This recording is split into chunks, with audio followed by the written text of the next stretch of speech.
बिस्मिल्लाहिर्रहमानिर्रहीम। अस्सलाम वालेकुम वरहमतुल्लाहि वबरकातुहू। उम्मीद है सब दोस्त बिल्कुल खैरियत से होंगे। आज के टोटके दही के हवाले से हैं। वैसे तो बेशुमार फ़वाइद हैं, लेकिन चंद एक पेश खिदमत हैं।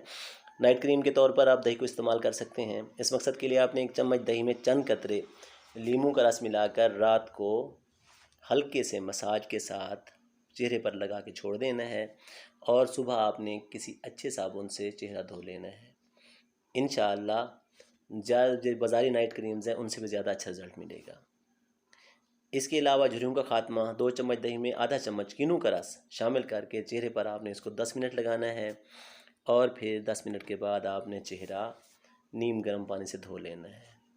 छाइयों से पाक जल्द चेहरे की छाएँ ख़त्म करने के लिए दही बहुत मौसर है। इस मकसद के लिए 1 चम्मच दही में 1 चम्मच शहद और 1 चम्मच अंडे की सफ़ेदी अच्छी तरह मिलाकर चेहरे पर लगाएं। इंशाअल्लाह चंद ही दिनों में फ़र्क वाज़े हो जाएगा।